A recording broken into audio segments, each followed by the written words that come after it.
The good old cliffhanger song. Reminds me of a distant past where I was actually able to watch The Price is Right, but as for what I was talking about the last time about the starters in Mystery Dungeon 3, well, as it turns out, Skitty is the one that stays.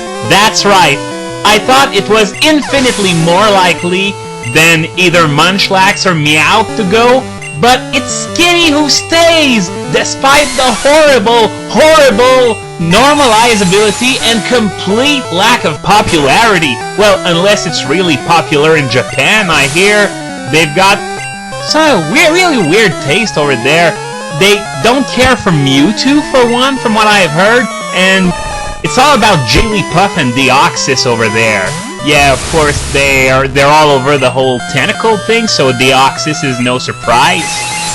But yeah, as a consolation prize, you can still pick Meowth and Munchlax as your partner, something that actually wasn't possible in Mystery Dungeon 2. You couldn't pick Skitty as your partner either. It was only the 12 classic starters and Pikachu, so now you can pick all 21 as your partner.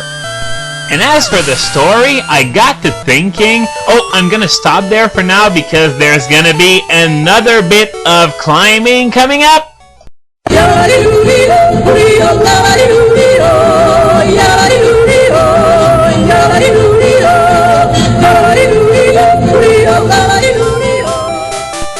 This song never gets old.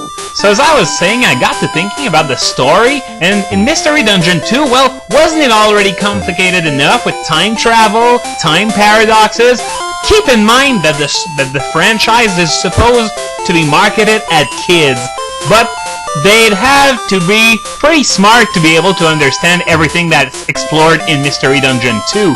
Though that would certainly explain why the game is so damn hard. It's that it's actually marketed at an older audience that normally doesn't play Pokémon games. Hang on a second, I'm gonna try that trick. Hey, it works! I never ever knew that you could press A and stay in place on that slope. I don't know if it works in the other generations. I'll have to remember to try that once I get the chance, but yeah, I don't think I ever knew that, so I can't even say I didn't remember. But as I was about to say, it could also be that Mystery Dungeon 2 was aimed more at the audience that grew up with the older games like Red, Blue, and Yellow, Gold, Silver, Crystal. Yeah, the older games. And that would certainly explain why the game is so difficult. Just to take an example, just the other day I went to Sky Stairway for the first time. Yeah, it took me that long to actually go there because, well, it's really freaking long, 49 floors, and there are ghosts coming out of the walls, and so I needed a high-level Dark Ray to be able to survive there. And yeah, at one point there was a Drifloon who used Ominous Wind on my entire team, and not only did it connect on my entire team, and remember, in Mystery Dungeon 2, Ominous Wind only has 77 accuracy, but it got, not only did it nail every target, it also got a stat boost on every target. That means all its stats went up 4 levels, and it maxed out its speed. Holy shit! You want to know what the odds of that are? 0.0035%. Yeah, that was a freak accident, and fortunately I only used 1 Reviver Seed, because it really could have killed my entire team right then and there, and it did keep spamming Ominous Wind, and it kept gaining stat boosts. It almost maxed them out, and in Mystery Dungeon, you can up your stats by 10 levels instead of 6, the difference being that a boost of a level has less of an impact normally, though the system is completely different, so I'm not sure if I should say that. And here I'm referring to the vastly different damage formula, and I think I've beaten every single trainer in the cycling road. So sayonara, creepy jockstrap land. Fun fact, in Quebec we say jackstrap instead of jockstrap. I don't know why we do that, but we do, so just so you know. But as for the story we can expect from Mystery Dungeon 3, well, I hope I'm wrong and it's not a split timeline thing, because all I have to say about this is that if your story is more convoluted than that of Sonic 2006, that's usually not a good sign.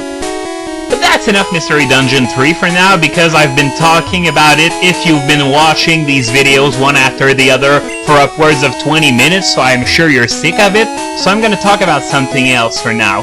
My brother yesterday showed me a Flash movie on Newgrounds. I'm gonna put up a link in the movie description, just so you know what I'm talking about, and it's a series of skits involving Nintendo characters. And there are 2 skits about Pokémon. One of them is a parody of Pokémon Snap. Well, I'm not sure how I could describe this. I'm sure the Japanese have some weird unpronounceable name for that, because the Japanese always have a name for every perversion known to men, and even some that aren't invented yet. But that skit involves, well, I'm not gonna dance around the fact, it's Pokémon with gigantic boobies. And it's not just the expected ones like Lopunny either, though there's a Lopunny in there, but also really weird choices, like Scyther and Scyther. Let that sink in for a second. Scyther and Scyther with 38 DDs. Yeah, that is the lowlight of the movie, if you ask me, but I'm sure some of you are gonna watch that and think, oh my god, that's hot! In which case, you really need your head checked. Oh yeah, this is my turf, get out of there. Well, why don't you go say that to the other 2 people standing smack dab in the middle of your turf? Or did you get your ass kicked by them in battle, maybe? Huh? Anyway, back to the movie. It's the other Pokemon skit that I wanted to talk about. In this one, Lucas and Dawn go over all the legendary themes that have been explored in the series, and Lucas is all, well, where do we go next? And Dawn has the perfect answer. We go for God! And Lucas promptly answers, nope, we got that one too! And then you cut to a scene with game designers trying to come up with ideas for 5th generation legendaries, and of course they can come up with actually nothing. Now I got quite a bit to say about it. I don't think I'll be able to say it all in this video, but I'll try. Now, people tend to say there are too many legendaries. Well, there's one sense where I agree and another where I don't. Where I don't agree is the fact that it's in this generation that the Uber metagame really became developed, and we owe that to the fact that there are, quote, too many legendaries. But the way I agree with that is that, as the skit implies, well, you've got nothing to go after that! How can you possibly top Arceus? It's gonna be really weird in the next generation when you take your Pokédex, okay, there's Arceus, and right next to it is the grass starter of the next generation. And not just that, it's the fact that they seemingly burned 3 or 4 generations worth of legendary themes, all in the 4th generation alone. Let's take a look. We have emotion, knowledge, willpower, time, space, dimensions, continents, good dreams, bad dreams, whatever Heatran, Manaphy, and Shaymin are supposed to represent. And then you have a Pokégod. And the problem isn't just Arceus either. I mean, after the deities of land, sea, and the sky, it was only logical that the next step would be time and space. But even remove Arceus from the picture.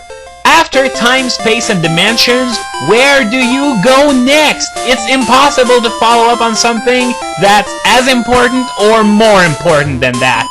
Okay, I'm entering Fuchsia City, so I'm gonna stop there for now, and there are quite a few subjects I wanted to talk about, such as, well, I was already talking about Arceus, but also other subjects. I want to talk about them in the next video, but maybe not, since the Safari Zone is coming up soon.